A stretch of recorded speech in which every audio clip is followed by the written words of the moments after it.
The village clung to the edge of the mountain valley like moss to stone, fragile yet unyielding. It was a place where the air was rarely still, where the wind carried the scent of wet earth and pine, and where storms were not rare visitations but old companions. Rain did not fall gently here, it struck hard, pounding rooftops of clay and wood, swelling the river until it threatened to devour the banks. Thunder rolled so often that children were lulled to sleep by its rhythm, and lightning forked across the sky with such familiarity that no one startled when it touched the earth. The villagers lived with the storms as others lived with seasons, resigned, wary, respectful. To them, the rains were both a blessing and a curse, for the waters nourished the fields but also brought ruin when they lingered too long. In this village, amidst the mud and the roar of storms, a child was born.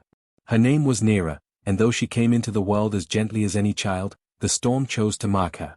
On the night she first cried, lightning struck the riverbank, splitting a great oak in two. Elders whispered that the storm had taken notice, that this girl was no ordinary infant. Her mother, weak from the birth, smiled faintly and called her child of the rain. Yet the joy of her naming was brief, for illness came swiftly in the days that followed. The storms did not claim her mother with thunder or flood, but with a quiet fever that left Nera swaddled in her father's trembling arms before she had learned to speak. Her father, Kale, was a man of strength but little tenderness, hardened by the toil of field and storm. He did what he could, though grief hollowed him. Some nights he left Nera with her grandmother, the old woman who smelled of herbs and smoke, while he drank by the fire with other men, as if drowning the weight of his loss.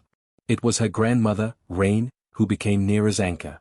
The old woman told her stories of their people, tales spun of storm spirits and wandering flames, of ancestors who carved their homes into stone and learned to live where others fled.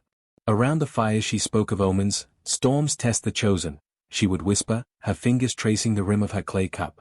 And fire will rise from rain when the world is ready. Nera grew into these words, even if she did not yet understand them. She was a quiet child, her voice soft as mist, yet there was a fierceness in her eyes, as though she could see through the veil of the storm itself. She followed her grandmother into the forest, learning which herbs to gather and which roots to boil. She sat by her father's side as he mended nets, her small hands clumsy but eager to help. Though many children laughed at her slightness, mocking her for the way she stared into the rain as if listening, she bore their jeers with patience. She had her grandmother's stories and the strange sense, even then, that the storms were not enemies but companions. The village itself was a place steeped in tension. Families quarreled over fields carved from rock and soil, over fishing rights to the swollen river, over whose ancestors had sacrificed most to tame the valley. Pride ran deep, and grudges deeper. Yet all disputes paused when the storms came in their full fury. Then the people huddled in their huts, listening to the roar and rumble outside, whispering prayers to unseen forces. Some claimed the storms carried voices, that if one stood in the rain long enough, one might hear the dead speak. Nera believed it. More than once, as she stood alone beneath the downpour, she swore she heard a woman's voice, faint but warm, calling her name as though from beyond the veil. Her grandmother never discouraged these fancies. Instead, she would say, "There are truths in the rain, child. Do not be afraid of them. The storm chooses whom it will, and you were born with its mark." Others were not so kind. Neighbors muttered that Nera lingered too much beneath the rain, that she was strange, touched, perhaps cursed. Some called her storm-sent, as if the night of her birth had branded her with misfortune. But when the storms raged and the fires sputtered, it was often Nera who sat calmly by the hearth, her eyes reflecting the lightning, her hand steady as she tended the flame. There was a night, when she was still small, that would forever be carved into memory. A storm unlike any other tore through the valley, ripping roofs from huts, swelling the river until it devoured whole fields. Thunder shook the mountain, and lightning struck the ridge again and again. In the midst of it, Nera slipped from her grandmother's arms and wandered outside. The rain beat against her, soaking her through, but she did not cry. She lifted her face to the sky, as though greeting an old friend. When Kale found her, he was furious, dragging her back inside, yet Rain only shook her head. "The storm speaks to her," the old woman murmured. "And one day, she will answer." From then on, the whispers grew louder. Some feared her, some pitied her, but all knew there was something different about the girl who seemed unafraid of the storm. She carried within her a quiet strength, a gentleness that could soothe even the most restless child, yet her spirit was fierce enough to stand unshaken when the thunder rolled. And always, like a thread woven through her life, was the prophecy. The elders repeated it in low voices around the fire, their words meant for each other but never hidden from young ears. Storms test the chosen, they said, shaking their heads as they watched her. And fire will rise from rain. Nera did not yet know what it meant, but she carried those words in her heart like embers waiting for breath. Somewhere deep inside, she sensed they were meant for her. Nera's childhood unfolded under a sky that was rarely clear, the sound of rain etched into her very bones. While other children treated the storms as nuisances, scurrying indoors, hiding under blankets, or whining about muddy fields, she felt drawn to them. Yet her fascination, innocent as it was, only deepened the villagers' unease. They whispered when she passed, their voices sharp enough for her to hear. Storm cursed, some muttered, shaking their heads. Born in thunder, raised by rain. The children were crueler still. They mocked the way she lingered outside, hands outstretched as if trying to catch whispers from the clouds. They laughed at her slight frame, her quiet gaze, her habit of staring too long into the fire after a storm. Her father, Kale, tried to shield her, but he was a man already stretched thin. He worked the rocky soil and cast nets into the swollen river until his hands cracked and bled. He married again when Nera was still young, seeking both companionship and help to run the household. His new wife, Saran, was not unkind at first, but she carried little patience for a child she had not birthed. Soon, her disapproval sharpened into scorn. "Strange little thing," she would say, watching Nera with narrowed eyes. "Too much like her mother, and her mother never knew her place either." Saran's children, 2 sons older than Nera, took their mother's cue. They bullied her openly, knocking bowls from her hands, tripping her in the yard, calling her names. They delighted in pointing out her difference, how her hair seemed to shimmer darker when wet, how her eyes reflected firelight strangely, how she smiled at the thunder. To them she was not a sister, but a target, and the other village children quickly joined in. Nera bore it quietly, though sometimes she clenched her small fists until her nails dug crescents into her palms. The cruelties grew sharper with age. When the rains came, other children ran to warm hearths, yet Nera was often pushed outside. Her stepbrothers would shove her into the mud, laughing as she slipped and stumbled. Once, during a storm that split the sky with jagged white fire, Saran barred the door against her. "Let the storm keep what it wants," she said coldly. "If it made her, perhaps it will take her back." Nera huddled outside, rain soaking her thin dress, her teeth chattering as thunder shook the world. It was on that night that she clutched the talisman her grandmother had given her, a small pendant carved from river stone, smooth and cool to the touch. Rain had pressed it into her hand long ago, telling her, "This will remind you that even in the fiercest storm, the river carves its own path. Hold it close when you are afraid." So Nera held it now, pressing it to her lips, whispering words she barely understood. "Don't let me break," she begged the storm, her voice lost in the roar. And strangely, she did not break. The longer she sat, the more the cold seemed to pass through her rather than consume her. She felt a warmth spark deep in her chest, a flicker as if fire had kindled inside her despite the rain that poured down. By the time her father returned and, furious at Saran, dragged her back inside, Nera's lips were blue but her eyes were steady. She had survived what should have left her trembling, and in that survival was a secret strength. After that night, Nera began to dream differently. She saw firelight in the rain, flickering torches that did not sputter, flames burning beneath storm-dark skies. Sometimes she dreamed of walking barefoot across wet stone, sparks trailing from her hands as though her very touch defied the storm. She told no one but her grandmother, who listened gravely and said only, "The storm is speaking louder now. One day you will understand." The cruelty she endured did not lessen.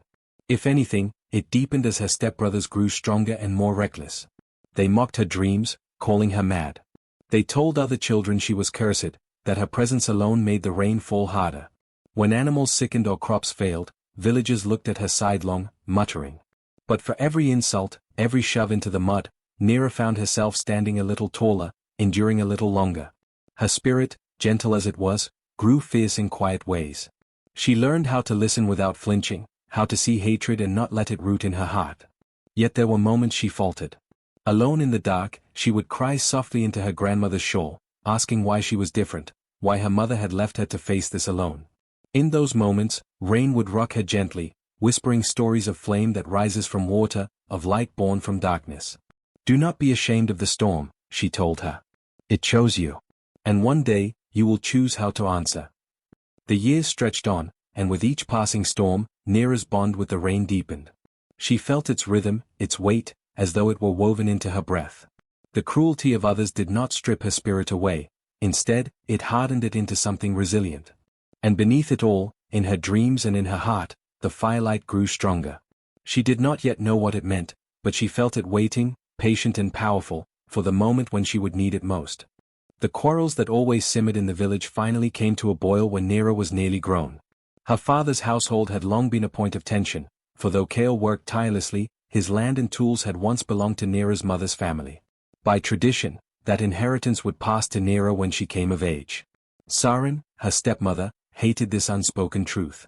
She wanted her sons to inherit, not the strange girl she barely tolerated. In hushed tones, by firelight and stormlight, she whispered into the ears of her husband and the councilman, that Nera was unfit, that she was cursed, that she carried the storms within her and would bring ruin if she held any power. A dispute over leadership sparked the final blow. The village council, made of men and a few strong women from the oldest families, was fractured by arguments over trade with the valley below. Some wanted to barter grain for tools, others feared leaving themselves vulnerable in the hands of outsiders. In the midst of this, Sarin's voice slithered into their debates. "How can we trust our harvests when the girl of storms still lives among us?" she said. "Have we not suffered too many ruined crops, too many floods? It is her shadow that brings misfortune." The words struck deep into already anxious hearts. They needed someone to blame, and Nera was an easy target. Her stepbrothers fanned the fire, recalling how she stared at lightning, how she never trembled in thunder, how she seemed almost to welcome the rain. "It is not natural," they said. "She was marked since birth.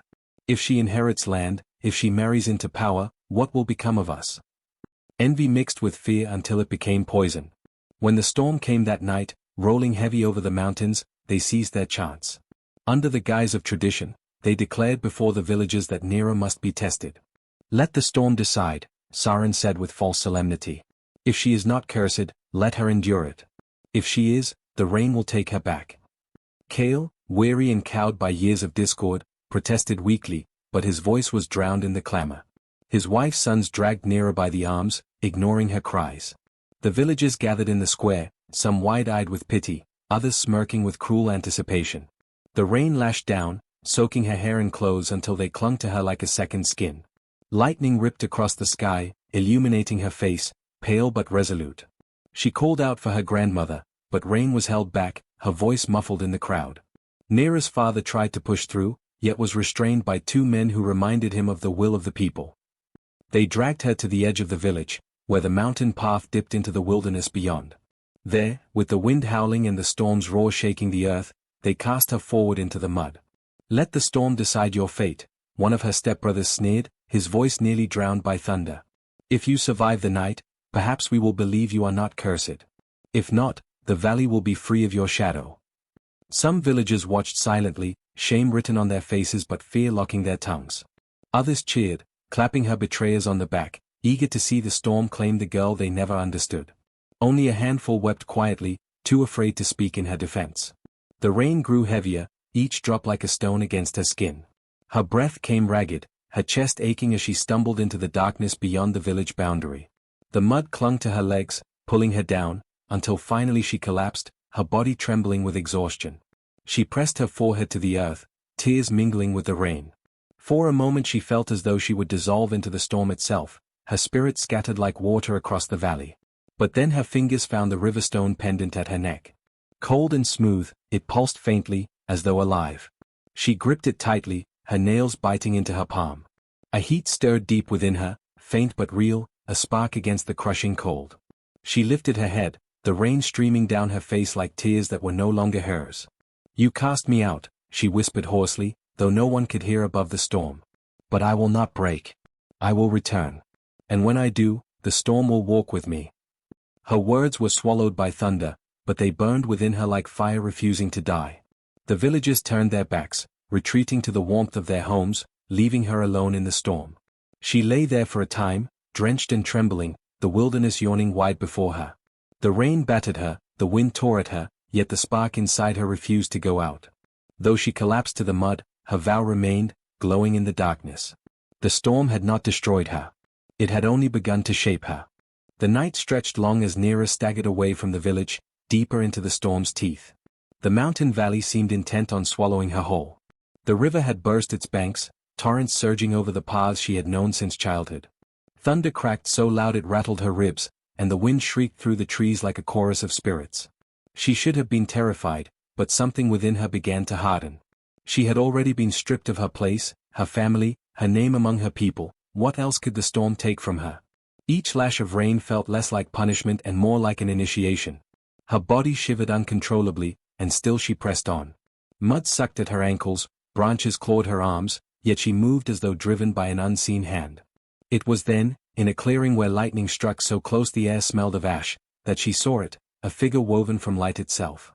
The spirit of lightning towered above her, jagged and shifting, its body no more than blinding arcs dancing through the storm. It did not speak with a mouth, but its voice boomed inside her skull. Child of rain, what will you do when fire comes for you? Will you burn, or will you rise?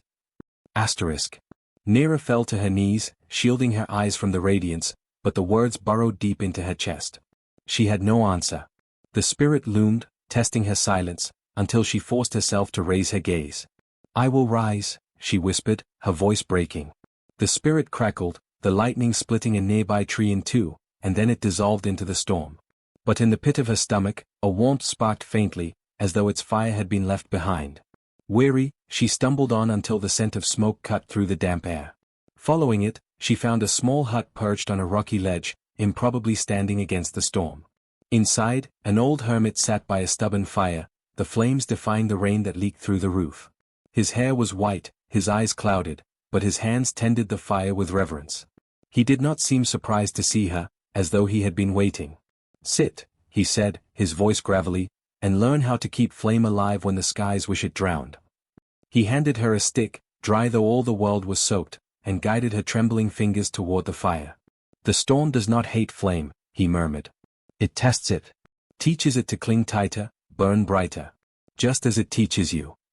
4 hours, or perhaps moments, she sat with him, feeding the fire, listening to his stories of those who had walked storms before. When dawn broke, the hut was gone. She sat alone on wet stone, but her hands still felt the warmth of the flame. The storm did not relent, but now Nera walked with steadier steps. Exhaustion clawed at her, yet ancestral voices stirred in the wind, half-remembered songs her grandmother had sung by the hearth. They were soft but insistent, urging her forward. The river swelled before her, a torrent of black water churning with fury. To cross was madness, but the voices whispered, trust that she stepped in, the current tearing at her legs, dragging her under. For a moment, terror consumed her, lungs filling with icy water. But the pendant at her neck pulsed again, and with it came the memory of fire in her hands. She kicked upward, breaking the surface, gasping, her body thrashing until at last she pulled herself onto the far bank. Soaked, coughing, but alive. Not far ahead, she came upon the lightning-struck tree. It blazed against the storm, each branch aflame, yet the rain could not quench it. The path she needed to take lay directly beneath it. Heat scorched her face, and fear rooted her in place. She thought of turning back, of surrendering to despair. But then she remembered the hermit's lesson, the lightning spirit's challenge, her vow in the mud. Clutching the pendant, she stepped forward. Each pace was agony, the fire searing, the rain hissing. And yet, within her, the warmth kindled into something fiercer. She stretched out her hand, and the flames did not burn her. They curled around her fingers, wild and alive, but obedient to her will. She passed through, her body trembling but her spirit blazing. When she emerged on the other side, the storm still raged, but something fundamental had shifted. She no longer feared drowning or burning. She was both rain and fire, storm and flame. She could feel them inside her, not as enemies but as two halves of the same truth. Standing atop the ridge, the valley stretched below, veiled in storm. Lightning lit the sky, thunder shook the earth, and yet she stood unbowed. Her hair clung to her skin, her clothes were rags, but her eyes burned with the fire she now carried. For the first time, she smiled.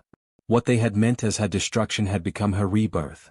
Alone in the storm, she had walked through drowning waters, faced flame, chosen courage over despair, and she had been transformed. She raised her hand, and though the rain poured, a tongue of fire flickered to life in her palm, steady and strong. The storm had not killed her. It had chosen her. The storm that had once swallowed her became her companion in the years that followed. Time blurred in the wilderness, sometimes it felt like only nights had passed, sometimes like whole seasons had slipped by. The spirit voices came and went, the hermit's lesson burned within her still, and the warmth in her chest never faded. When she finally turned her steps back toward the valley of her birth, she did not know whether she had been gone days or years.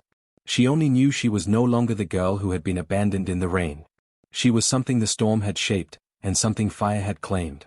The path into the valley was no longer familiar. Fields once green with harvest now lay bare and brittle, crops withered by unseasonable rains and sudden droughts. The houses thatched along the riverbank sagged under neglect, smoke thin and listless from their chimneys. The sound of laughter that once carried across the water was gone. In its place rose the low growl of arguments, bitter voices quarreling over scraps. Hunger had settled its sharp teeth into the people. Nera watched from the ridges, her cloak drawn close, her hood shadowing her face. She listened as she entered, her footsteps soft and measured. The council that once boasted proud leaders was splintered, each elder clinging to their own little circle of influence. Rival families accused each other of theft and treachery. Worse still, whispers of raiders reached her ears, bands of hungry men from beyond the marshes, pressing closer to the weakened village. The strong had grown cruel, the desperate had grown reckless. None recognized her at first. Cloaked in a traveler's garb, her hair longer, her face sharpened by survival, she seemed no more than a stranger passing through. But the storm betrayed her presence in quiet ways. When she stepped into the market, the rain that pattered on every roof and shoulder did not touch her. Drops curved away, sliding down an unseen barrier, leaving her cloak dry. When she reached for bread, sparks crackled faintly at her fingertips, like embers waiting for breath. The baker's wife, startled, dropped her basket. Spirit-marked, she gasped, retreating. Children followed her, whispering. They pointed at the way dogs lowered their heads as she walked by, at the way even the crows stilled their cries when she looked up. "Is she spirit or mortal?" one boy murmured, tugging at his grandmother's skirt. The old woman only narrowed her eyes, peering closer, her wrinkled face drawn tight with memory. And indeed, there were those who saw what others would not admit. An elder with clouded eyes watched her pass and whispered to his neighbor, "She has her mother's walk." Another muttered, "Her eyes? I know them. They are the storm's eyes." Yet fear kept them silent. For if she was who they suspected, then the shame of their betrayal lingered close behind her. Nera said little as she moved through the village. She watched, listened, gathered. The men who had once sneered at her name now swaggered as leaders, though their voices shook under the weight of failing harvests and growing unrest. Women who had once turned their backs on her now argued in the square, trading insults over broken promises. The children, lean and hollow-eyed, squabbled for crusts of bread. One evening, as the rain fell heavier than it had in years, she walked alone along the river. Villagers watched from their windows, and what they saw set their hearts trembling. Though the rain poured in sheets, the water parted above her head, flowing away as though it feared to touch her. When she paused at the bank, staring into the swollen current, a shimmer of light flickered from her hands, small but undeniable, fire glowing against the storm. "Spirit or mortal?" the whispers grew. Some dropped to their knees, making signs of protection. Others spat, muttering that curses had walked back among them. But no one dared approach.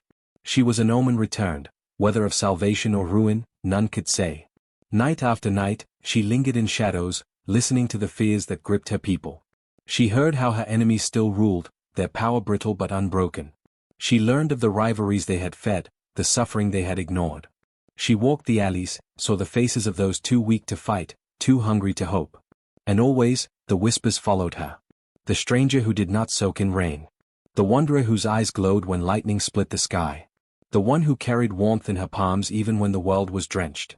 A spirit walking in mortal skin, they said. A storm's daughter. A fire-bearer. She kept her hood drawn, her name unsaid.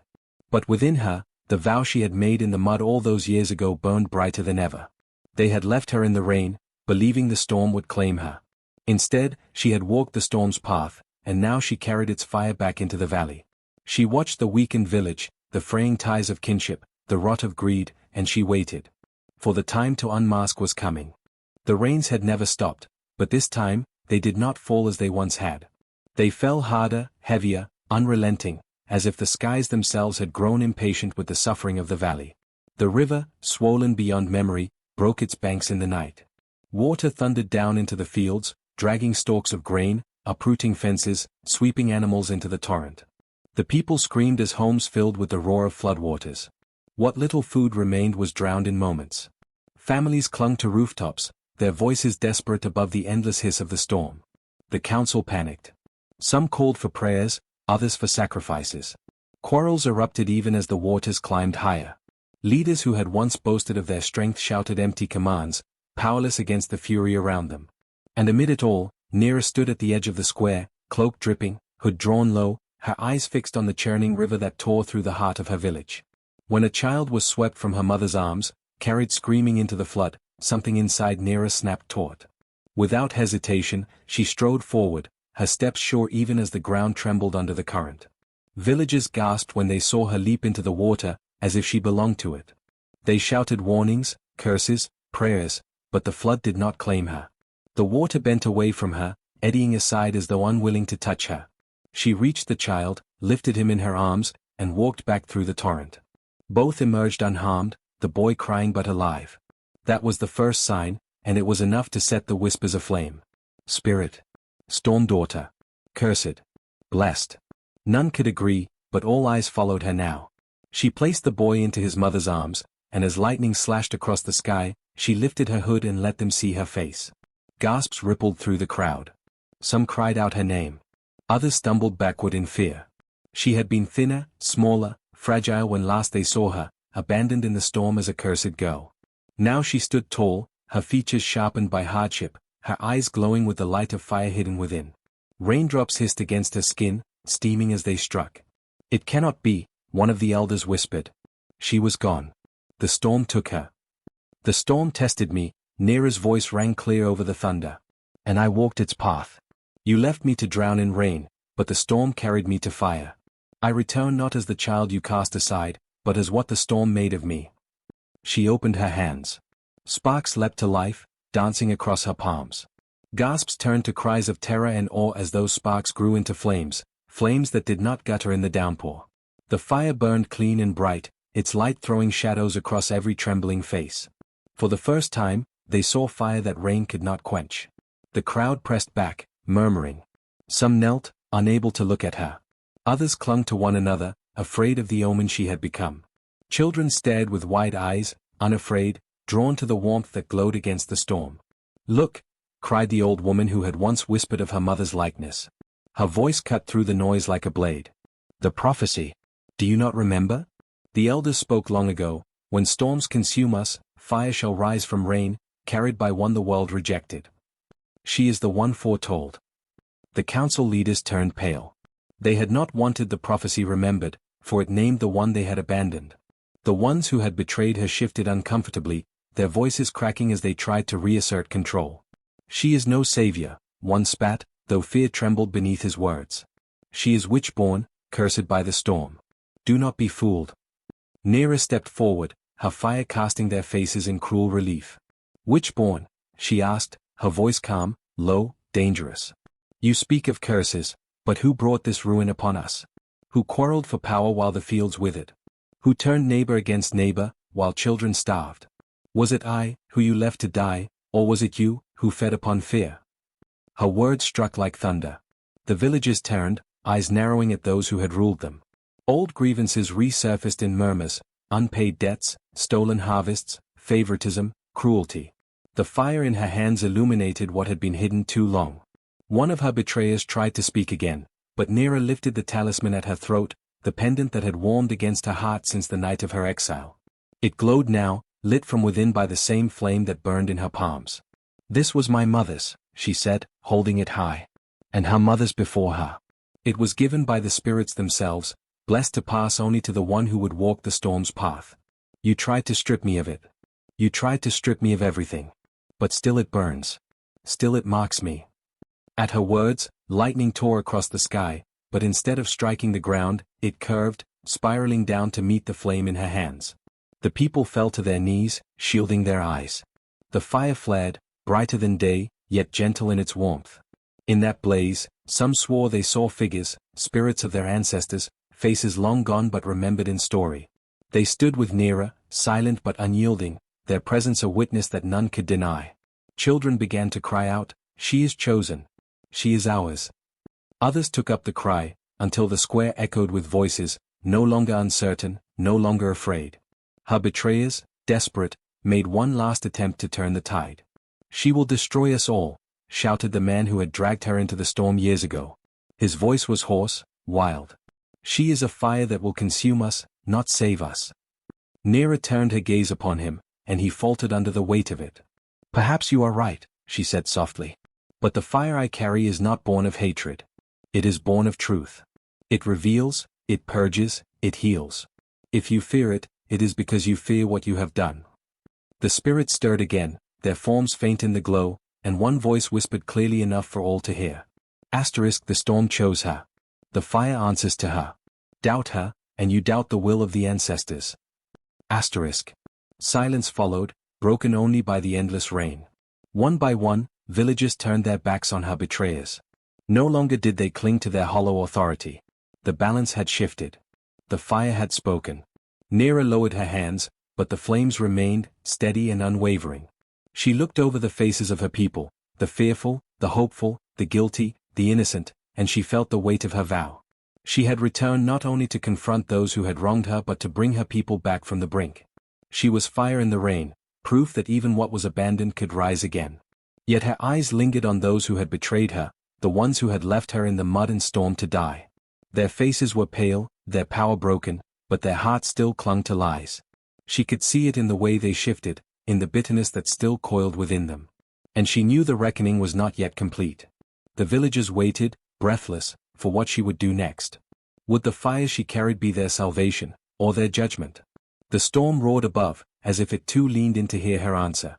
The storm did not calm when Nera's fire revealed itself. It grew louder, as if the heavens themselves were listening for her judgment.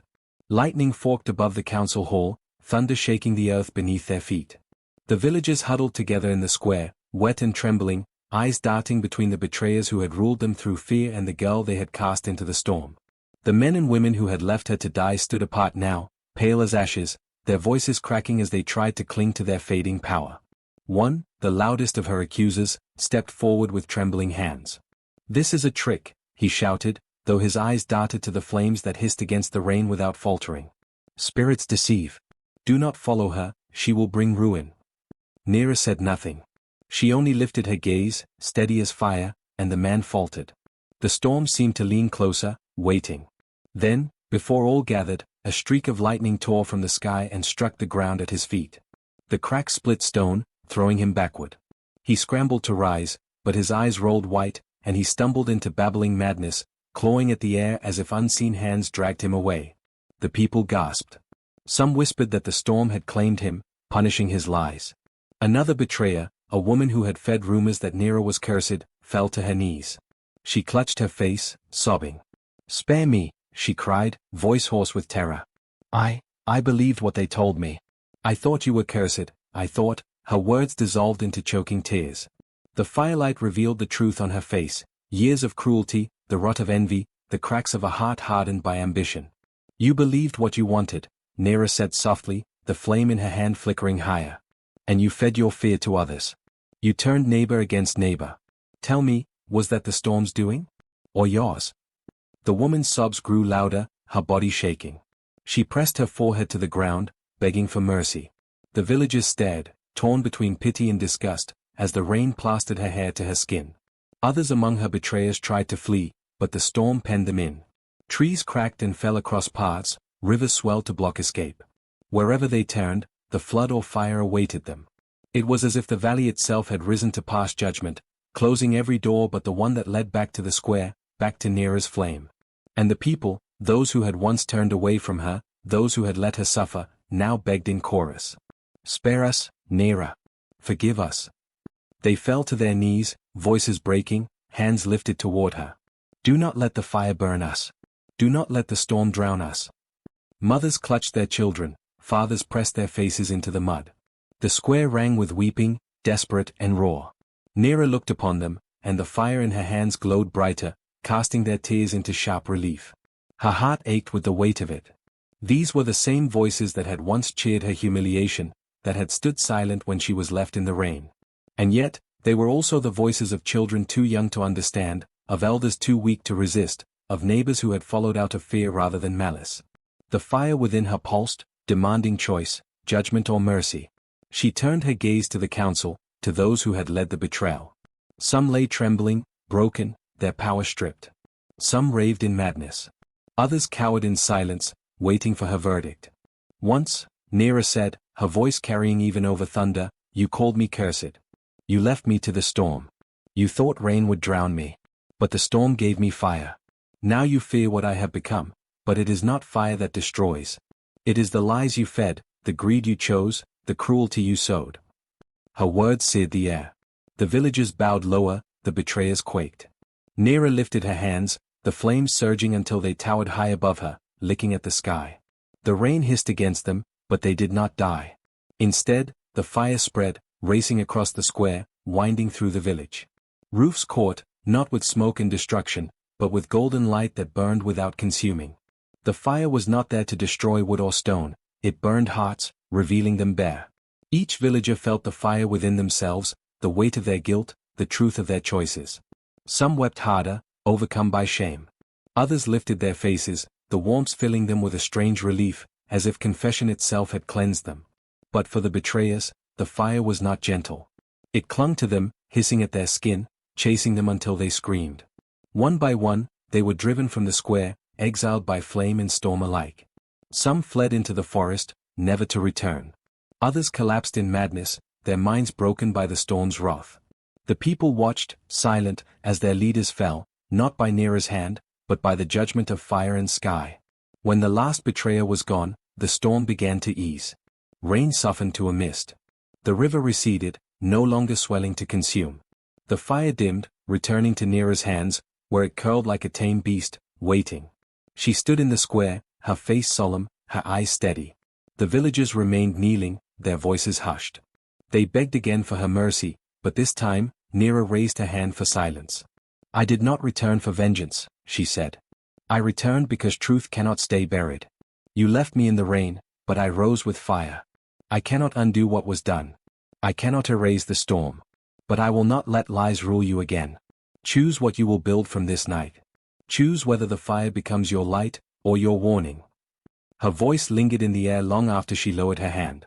The people wept, but their weeping was no longer only fear, it was the grief of a village stripped bare, the grief of those who had seen their corruption revealed and their betrayers undone. And in that grief, a spark of something else stirred, the chance to begin again. When the storm at last withdrew, the valley felt hollow in its silence.